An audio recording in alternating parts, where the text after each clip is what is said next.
Welcome back to Clean News MP. चलिए देखते हैं मध्य प्रदेश की 25 फटाफट बड़ी खबरों को। इससे पहले आप न्यूज को कहां से देख रहे हैं, हमें कमेंट में बताना बिल्कुल ना भूलें। साथ ही हमारे फेसबुक पेज को भी फॉलो करें। फेसबुक पेज का लिंक डिस्क्रिप्शन में दिया गया है। शयन संवर्धन अभियान का शुभारंभ करेंगे सीएम मोहन यादव। 10वें अंतर्राष्ट्रीय योग दिवस पर आज शुक्रवार को राज्य स्तरीय योगाभ्यास कार्यक्रम भोपाल स्थित लाल परेड ग्राउंड में होगा। इस अवसर पर मुख्यमंत्री डॉक्टर मोहन यादव श्री अन्न संवर्धन अभियान का शुभारंभ करेंगे। इसमें मोटे अनाज की खेती करने के लिए किसानों को प्रेरित किया जाएगा। मध्य प्रदेश में गौवंश के अवैध परिवहन पर नकेल, 6 माह में 575 केस, 1000 से ज्यादा गिरफ्तारी। पुलिस ने प्रदेश भर में 6 माह के भीतर अवैध गोवंश परिवहन के 575 प्रकरण पंजीबद्ध किए। इसमें 1121 आरोपितों को गिरफ्तार किया गया। 7524 गौवंश को मुक्त कराया गया। साथ ही 342 वाहन जब्त किए गए। मुख्यमंत्री डॉक्टर मोहन यादव ने पिछले वर्ष दिसंबर में पुलिस अधिकारियों के साथ बैठक कर पूरे प्रदेश में गौवंश वध पर पूरी तरह से रोक लगाने के लिए कहा। अभयारण्य में ऑप्टिकल फाइबर लगा लो, लेकिन हमें देना होगी वन अपराधियों की कॉल डिटेल। मध्य प्रदेश में वन अपराधों को रोकने में अब बीएसएनएल वन विभाग की मदद करेगा। वन अपराध के मामलों में वार्तालाप की कॉल डिटेल वन विभाग को बीएसएनएल उपलब्ध कराएगा। इससे वन अपराधियों को ट्रेस कर धरपकड़ की जा सकेगी। इसके लिए वन विभाग ने बीएसएनएल को रातापानी अभयारण्य में बमनई जीपी से डेलावाड़ी तक मार्ग के किनारे किनारे 4G मिशन के तहत 0.090 हेक्टेयर वन भूमि में भूमिगत ऑप्टिकल फाइबर केबल लगाने की अनुमति दे दी है। प्राइवेट स्कूल से महंगी है सरकारी स्कूल के बस की फीस। सरकारी स्कूल्स में बेहतर शिक्षा देने के लिए 2 साल पहले राज्य सरकार ने इंदौर जिले में 11 सीएम राइज स्कूल शुरू किए थे। इन स्कूल्स में 4000 से अधिक विद्यार्थी अध्ययनरत हैं। इसमें वे सारी सुविधाएं दी जा रही हैं जो किसी महंगे निजी स्कूल में मिल रही हैं। इस शिक्षा सत्र से इन स्कूल्स में बस सेवा भी शुरू होने जा रही है। इस सेवा की एवज में मध्य प्रदेश स्कूल शिक्षा विभाग को बड़ी कीमत चुकानी होगी। नाबालिग बेटी पिता को लीवर दे सकती है या नहीं, इंदौर हाईकोर्ट बेंच 24 जून को तय करेगी। इंदौर की बेटमा की प्रीति इन दिनों चर्चाओं में है। वो अपने बीमार पिता शिव नारायण बाथम को लीवर डोनेट करना चाहती है, लेकिन उसे बालिग होने में अभी 2 माह बाकी हैं। ये केस हाईकोर्ट की इंदौर बेंच में है। वहां से इस प्रकरण में 24 जून को निर्णायक सुनवाई हो सकती है। हुजूर और कोलार की 25 अवैध कॉलोनीज में रजिस्ट्री व नामांतरण पर रोक। जिले में अवैध कॉलोनीज के खिलाफ कलेक्टर द्वारा बड़ी कार्रवाई की गई। कोलार और हुजूर तहसील की 25 अवैध कॉलोनीज में रजिस्ट्री नामांतरण पर रोक लगा दी गई। साथ ही इन कॉलोनीज को काटने वाले कॉलोनाइजर्स को नोटिस जारी कर जवाब मांगा गया। उनको सभी अनुमति के साथ अपना जवाब 7 जुलाई को दोपहर 3 बजे तक कलेक्टर न्यायालय में पेश करना होगा। पीएम सूर्य लक्ष्मी योजना 150 यूनिट तक खपत वाले बिजली उपभोक्ताओं को दी जा रही भारी भरकम सब्सिडी से बचने के लिए अब मध्य प्रदेश सरकार पीएम सूर्य घर योजना का सहारा ले रही है। जनवरी 2024 में लॉन्च इस योजना में अब तक खास सफलता नहीं मिली, क्योंकि 60% केंद्र की सब्सिडी के बाद भी 40% हिस्सा उपभोक्ता को देना होता है। मध्य प्रदेश में 11 साल बाद होंगे सहकारी संस्थानों के चुनाव। 26 जून से 9 सितंबर तक चलेगी प्रक्रिया। मध्य प्रदेश हाईकोर्ट के निर्देश पर अब 11 वर्ष बाद राज्य में सहकारी संस्थाओं के चुनाव होंगे। इसके लिए राज्य सहकारी निर्वाचन प्राधिकारी ने 4 चरण में मतदान कराने का कार्यक्रम जारी किया। इसके अनुसार 26 जून से 9 सितंबर तक इसकी प्रक्रिया चलेगी। सदस्यता सूची जारी करने के बाद 8, 11, 28 अगस्त और 4 सितंबर को मतदान होगा। 30 जून को होगी एमपीपीएससी की राज्य वन सेवा मुख्य परीक्षा। जारी हुई गाइडलाइन।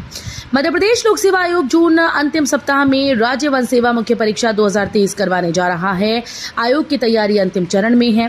30 जून को 10 जिलों में परीक्षा होगी। 140 पदों के लिए 2961 उम्मीदवार इन केंद्रों पर परीक्षा देंगे। आयोग ने उम्मीदवारों को एडमिट कार्ड जारी करना शुरू कर दिया है।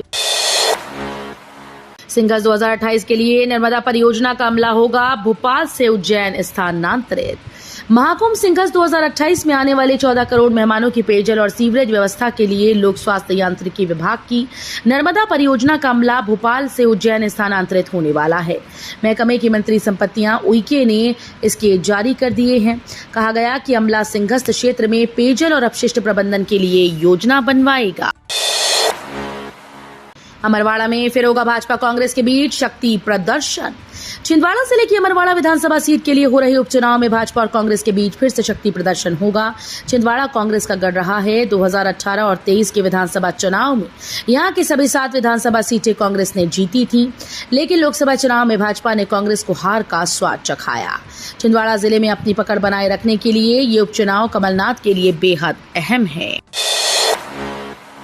मध्य प्रदेश में 125 से घटकर 75 रह गए नक्सली। लगातार अभियान और घेराबंदी का दिखा असर।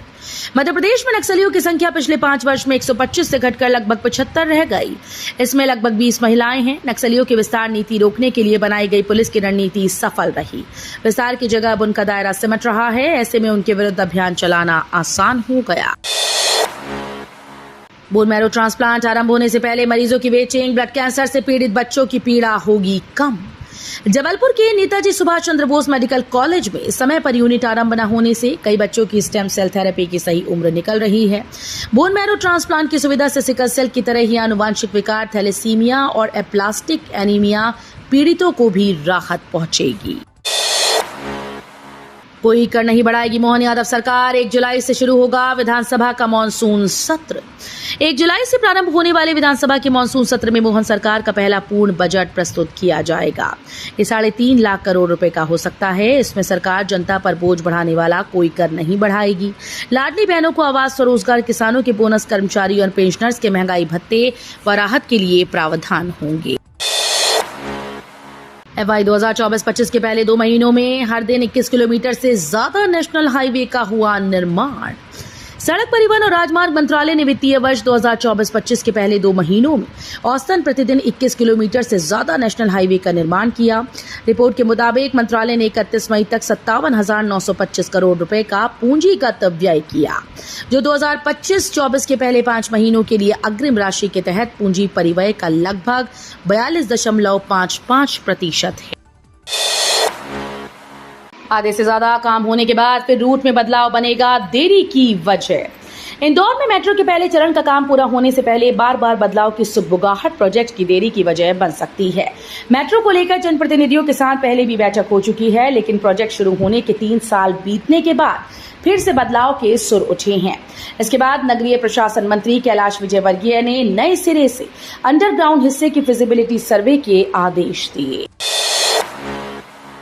इंदौर से दिल्ली जाने वाली उड़ान फिर निरस्त। इस बार दूसरी बार यात्री उड़ान निरस्त होने के कारण परेशान। इंडिगो एयरलाइंस ने इस माह दूसरी बार दिल्ली जाने वाली उड़ान अचानक निरस्त कर दी। इससे यात्री परेशान हो गए और उन्हें दिल्ली जाने के लिए दूसरे विकल्पों को चुनना पड़ा। उड़ान के निरस्त होने के बाद दिल्ली जाने के लिए आए यात्रियों ने एयरपोर्ट पर हंगामा किया। इंडिया पोस्ट के नाम पर ठगे जा रहे लोग, PIB ने किया आगाह। साइबर ठग लोगों को ठगने के लिए इंडिया पोस्ट के नाम से लोगों को मैसेज भेज रहे हैं कि आपका पैकेज वेयर हाउस में पहुंच गया है, आपका एड्रेस अपडेट करें। इस मैसेज के साथ एक लिंक भी है जिस पर क्लिक करते ही आपका खाता खाली हो सकता है। ऐसे में PIB ने लोगों को आगाह करते हुए कहा कि इंडिया पोस्ट इस तरह के मैसेज नहीं भेजता, ऐसे मैसेज के लिंक पर क्लिक ना करें। राहुल गांधी ने कहा जंग रुकवा दी, लेकिन पेपर लीक नहीं रुकवा पा रहे प्रधानमंत्री। पेपर लीक मामले पर राहुल गांधी ने PM मोदी पर निशाना साधा। उन्होंने कहा कि हर परीक्षा में धांधली हो रही है, पेपर लीक में जो भी शामिल हो उन पर कार्रवाई हो। छात्रों के साथ खिलवाड़ बर्दाश्त नहीं। एजुकेशन सिस्टम पर बीजेपी का कब्जा है। बिहार में पेपर लीक की जांच होनी चाहिए। जंग रुकवा दी, पेपर लीक नहीं रुकवा पा रहे। एक्शन में PM मोदी, सभी मंत्रियों को निर्देश। केंद्र सरकार की कैबिनेट बैठक में PM मोदी ने सभी मंत्रियों को कामकाज के तौर तरीकों से संबंधित नसीहत दी। उन्होंने सभी मंत्रियों को मंत्रालय के पुराने लोगों से जुड़े रहने का निर्देश देते हुए कहा कि पुराने अधिकारियों का अनुभव काम आएगा। इसके साथ ही उन्होंने मंत्रियों से अपने अपने मंत्रालय के सभी विभागों का दौरा करने की बात कही। पेपर लीक मामले पर शिक्षा मंत्री की प्रेस कॉन्फ्रेंस। नीट परीक्षा मामले पर केंद्रीय शिक्षा मंत्री धर्मेंद्र प्रधान ने प्रेस कॉन्फ्रेंस कर कहा कि इस मामले पर राजनीति ना करें। जांच के लिए हाई लेवल कमेटी बना रहे हैं। सरकार किसी की भी हो, गुनहगार को छोड़ेंगे नहीं। जीरो एरर के लिए सरकार प्रतिबद्ध है। छात्रों का हित हमारी प्राथमिकता है। परीक्षा को लेकर पटना से रिपोर्ट आई है, जल्द ही सारी जानकारी दे दी जाएगी। अरब सागर और बंगाल की खाड़ी में फिर शुरू हुई हलचल। 4 दिन में मध्य प्रदेश पहुंच सकता है मॉनसून। मध्य प्रदेश वासियों को अभी मानसून का और इंतजार करना पड़ सकता है। मानसून का इंतजार कर रहे प्रदेशवासियों को मानसून पूर्व वर्षा से राहत मिल रही है। वहीं प्रदेश के कई जिलों में भीषण गर्मी से भी लोगों का हाल बेहाल है। गुरुवार को राजधानी भोपाल समेत कई जिलों में हल्की बारिश हुई तो कुछ जिलों में तेज हवाएं चली। केन बेतवा नदी जोड़ो परियोजना का शिलान्यास जल्द। मध्य प्रदेश और उत्तर प्रदेश की केन बेतवा परियोजना का शिलान्यास जल्दी प्रधानमंत्री नरेंद्र मोदी कर सकते हैं।